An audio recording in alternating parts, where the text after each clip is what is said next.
Hello les investisseurs, j'espère que vous allez bien et bienvenue dans ce nouvel épisode en ce lundi et en début de saison des résultats. Donc dans cette vidéo, je vous propose de parler un petit peu des résultats qu'on va avoir toute cette saison, ce que je vais suivre, et ensuite on va regarder les résultats plus précisément de cette semaine. Et je fais souvent ça les lundis pour préparer la semaine qui arrive au niveau des entreprises. Pour aujourd'hui, on regardera précisément, pour aller un peu plus loin, trois entreprises qui publient cette semaine, à savoir Interparfums, Alstom et Netflix.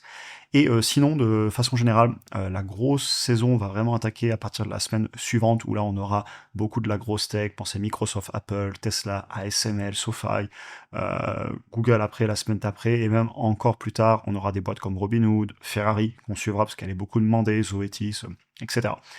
Donc voilà un petit peu pour le programme d'aujourd'hui. Et pour information pour les membres School, je vous ai fait une grosse vidéo hier dans laquelle on revient et sur ce qui s'est passé au niveau de la politique, la volatilité en bourse en ce moment avec les annonces du président américain, et aussi les achats que je prévois en ce moment, le portefeuille, etc. Et plus tôt dans la semaine, on avait aussi fait des actions en quantitatif, notamment Ferrari, Landbridge, Alstom. On va parler un petit peu d'Alstom aujourd'hui.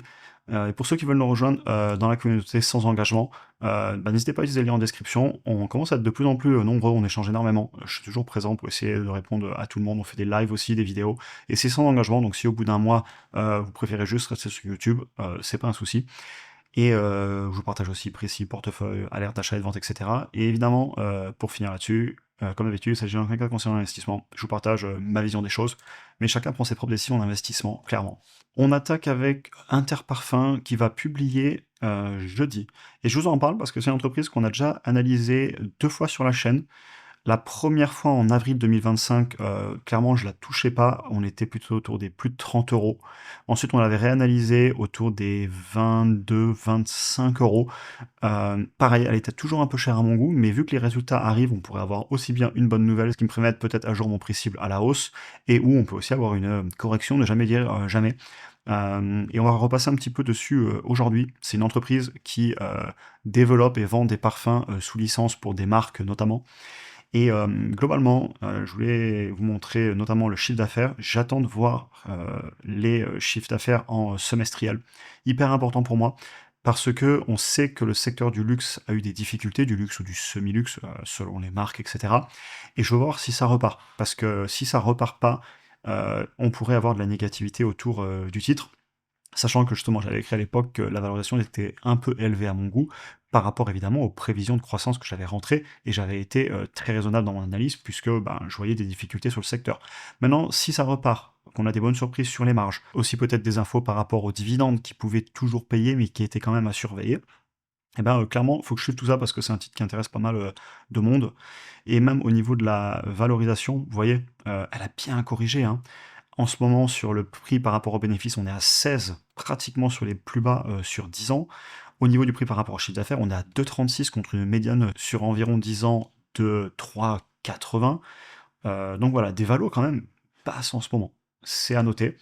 Et donc ce que je vais suivre dans ces résultats, ça va être les commentaires de la direction, notamment sur le chiffre d'affaires, sa tendance, où est-ce qu'on se dirige, me poser des questions aussi sur le secteur dans son ensemble, au niveau du luxe.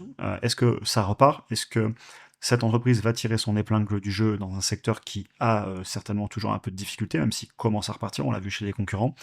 Et bien sûr, la valorisation. Si l'entreprise vient à corriger, à un moment, tout a un prix, et même si moi j'achète pas forcément toutes les entreprises, et ne jamais dire jamais, j'ai des boîtes européennes en portefeuille, une boîte française, tout a un prix, et si ça vient à corriger sur une mauvaise nouvelle ou une peur, on la réanalysera avec plaisir. Et dites-moi en commentaire si c'est le genre de vidéo qui vous intéresserait pour YouTube. Est-ce que Interparfum, c'est une entreprise qui vous plaît? Parce qu'encore une fois, les entreprises que je fais sur YouTube, j'essaie qu'elles intéressent le maximum de monde. C'est aussi l'intérêt, parce qu'on est nombreux à regarder les vidéos. Donc voilà, très souvent, je fais énormément de dossiers en arrière-plan. Je regarde tout ce que vous me proposez. Et ensuite, selon ce que je vois, selon ce qu'on me demande, je fais des vidéos sur la chaîne YouTube. Par exemple, Ferrari, elle est demandée de partout. Clairement, ils vont publier, je vous montrais le 10 février. Je pense qu'on parlera de Ferrari sur la chaîne parce que tout le monde me la demande et je l'avais analysé du coup cette semaine dans le school. Elle est un peu trop chère à mon goût, mais on va attendre les résultats. On continue avec Alstom. Alstom, c'est une entreprise que j'ai analysée cette semaine aussi. Et globalement, je trouve que c'est une entreprise vraiment très pépère, qui fait son petit bonhomme de chemin. C'est intéressant dans l'analyse parce qu'ils ont beaucoup de commandes à livrer, donc il y a du backlog et on va certainement avoir le chiffre d'affaires qui pourrait repartir. Et ce que je vais regarder dans les résultats, c'est avant tout justement quels sont les commentaires de la direction sur le chiffre d'affaires. Pour rappel, Alstom, hein, entreprise industrielle qui fabrique notamment les rames de métro, les trains, etc. Et je me poserai aussi des questions du type, est-ce que le secteur peut repartir? Notamment, c'est beaucoup de dépenses, les villes, les gouvernements, etc., pour les grosses commandes. Et du coup, peut-être par exemple que les taux d'intérêt qui ont commencé à baisser dans pas mal de zones économiques peuvent venir aider ce genre de business. Et quand on l'avait analysé, clairement, c'est pas le business avec la plus grosse croissance de la Terre. Ils sont un petit peu de dette aussi, mais les valos, on va dire qu'on était pas cher, mais j'étais pas non plus sur une valo complètement choquante. Évidemment, il y a la dette long terme à surveiller, les free cash flow qui ont un peu de difficulté, mais bah, la valo est en conséquence, hein. Je crois que le prix par rapport au chiffre d'affaires, on est à 0,5, j'avais vu. Enfin, on est très bas, vous voyez, on est à 0,5. Donc la valo est en conséquence. Et il pourrait avoir du positif, je me disais, notamment si justement ce chiffre d'affaires part et ces marges viennent à monter, si on a beaucoup de commandes et peut-être une meilleure capacité à fixer les prix. Donc beaucoup de choses que je vais surveiller. En plus, l'analyse, elle est fraîche dans ma tête. Je suis pas certain qu'on la fasse sur YouTube. Dites-moi pareil si c'est le genre de business qui pourrait vous intéresser. À noter aussi que l'entreprise, elle est pas mal, hein. Elle est pas loin des plus hauts depuis quelques temps, et je vais vous la montrer. Donc pourquoi pas s'y intéresser. Euh, mais j'aime bien aussi ça que je voulais vous dire pour finir sur ce passage, sachant que dans ces vidéos, hein, l'objectif c'est de vous dire ce que je vais regarder cette semaine et pas de faire les analyses complètes. On a des vidéos d'action individuelle pour ça. C'est plus pour communiquer avec vous, ce que je vais suivre, ce qui m'intéresse, etc. Et ouais, secteur différent, ça j'aime bien. Alors, vu que c'est de l'industriel, les marges sont faibles, hein, je ne vais pas vous le cacher. D'ailleurs, c'est le point que j'ai mentionné le plus quand on s'est fait la vidéo cette semaine. Évidemment, c'est à surveiller parce qu'on voit qu'elles ont baissé sur le long terme les marges brutes et la capacité de fixer les prix. Mais qu'est-ce qui se passe si ça repart? Si on revient sur des marges brutes plus élevées, il y a peut-être un coup à jouer. Donc voilà un petit peu pour ce dossier. Et les derniers résultats que je vais surveiller, du coup, c'est Netflix. Alors, pour le coup, elle, on l'a analysé il y a vraiment pas longtemps, c'était le 12 janvier, donc il y a une semaine. Et bah, globalement, j'avais ressorti ma conclusion, là je l'ai ressortie. Et c'est une entreprise qui, je pense, était quand même vraiment chère sur le papier. J'avais déjà dit que la correction ne me choquait pas. On n'est toujours pas à un prix que je serais prêt à payer sur les 88-90. Par contre, si on venait à corriger d'une 15 à vingtaine de pourcents encore, là on arriverait sur des niveaux où je vais ressortir le dossier. Et je sais que vous êtes nombreux aussi à la suivre, à avoir suivi la longue baisse. D'ailleurs, c'est marrant parce que j'en avais parlé avec un parmi vous quand on était au niveau des 110, 120. On en parlait qu'on l'a trouvé un peu cher. Le narratif en ce moment, il est plus difficile pour eux. Et vous savez, c'est intéressant aussi de parler de cette entreprise parce que justement, derrière, bah, c'est une très belle boîte qui génère du cash, qui a investi, qui souvent on a douté la croissance et pourtant bah, elle continue à faire les choses. Et évidemment, elle est trop chère pour moi en ce moment et tout a un prix, mais je trouve ça passionnant de suivre les cycles d'euphorie et de pessimisme, et peut-être qu'un jour même moi je pourrais être amené à l'acheter. Une bonne baisse qui nous amènerait dans les 60 plus, et franchement je ressortirais le dossier pour analyse. Et je regardais les valos avec vous, vous voyez, je veux dire, il n'y a même pas besoin de faire une projection pour voir qu'on est toujours voilà, presque 10 fois le chiffre d'affaires, 45 fois les free cash flow, 40 fois les bénéfices. Donc, me connaissant, et je pense que si vous regardez souvent la chaîne, vous savez que j'aime bien faire des analyses très conservatrices. Mais à part ça, quand je regarde le business, et retournez voir la vidéo, on peut passer rapidement dessus.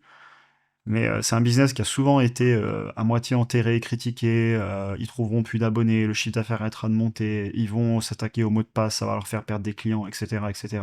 Ils ont arrêté de partager le nombre d'abonnés, c'est la fin et tout. Bah, le business, il continue, hein, et c'est assez impressionnant. Bref, retournez voir la vidéo complète, je veux pas que celle-ci soit trop longue. Et secteur qui me plaît. Aussi, vous voyez, quand je regarde tous ces résultats, je regarde par secteur aussi. Vous savez que j'aime le secteur du luxe, j'ai LVMH en portefeuille. J'aime le secteur ben, de l'industrie, j'en ai aussi. De la tech, j'en ai aussi. Et le divertissement, eh ben, c'est un secteur qui historiquement m'a toujours intéressé. Parce qu'en plus, je pense, dans le monde qui évolue, où on a de plus en plus de temps, plus qu'il y a 100 ans et peut-être encore plus dans le futur.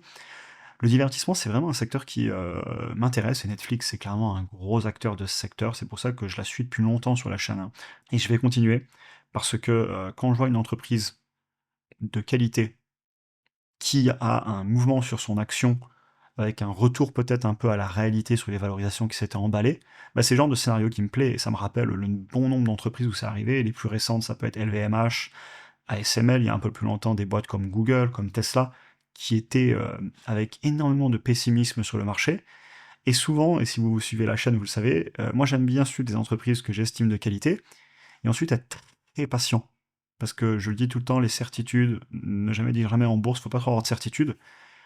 Et j'aime le business, je le sais, je l'ai analysé en amont, et c'est comme ça que je travaille. J'ai mes prix cibles, et ensuite je peux être très patient.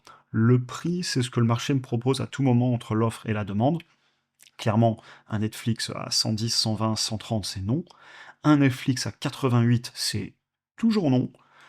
Si on vient rentrer dans le monde des 70, 60, je commence à me poser un peu plus de questions. On me dira qu'on n'ira peut-être jamais, et peut-être qu'on n'ira jamais, et si on n'y va pas, eh ben, tant mieux pour Netflix et tant mieux pour tout le monde, mais moi, mon travail, en tant qu'investisseur, c'est de dire, moi j'aime bien l'entreprise, et ce que je paie, c'est le prix qui est me proposé par le marché à tout moment, et ce que j'obtiens, c'est la valeur. Et moi, je paye que le prix que je veux bien payer, et pas le prix qu'on me propose à tout moment. Et le mouvement d'une action n'a pas grand-chose à faire dans mon analyse, il vient juste à la toute fin, pour le comparer avec ce que je suis prêt à payer. Mais c'est pas parce qu'une action monte que je vais aller l'acheter en euphorie, et c'est pas parce qu'une action est en train de baisser que je vais commencer à me poser des questions à gauche à droite, qu'est-ce qui se passe, pourquoi est-ce qu'on a eu tort. Non, je regarde les faits, je regarde les peurs du moment, et j'essaie d'agir de façon la plus rationnelle possible. Voilà un petit peu pour le suivi de la semaine. Évidemment, je vais regarder d'autres entreprises. J'ai vu qu'on avait aussi Interactive Broker qui publiait, important pour moi pour voir l'état des investisseurs. Aussi Intel, très important, notamment parce qu'on sait qu'ils sont impliqués avec le gouvernement américain, et ils sont très importants dans tout le secteur des semi-conducteurs, et voilà, pas mal d'autres entreprises, mais je vous en aurais fait trois aujourd'hui que je vais clairement surveiller. J'espère que la vidéo vous aura intéressé en tout cas. On se retrouve dès demain pour une prochaine vidéo YouTube. Je vous souhaite une excellente journée à tous, et à très bientôt pour un prochain épisode.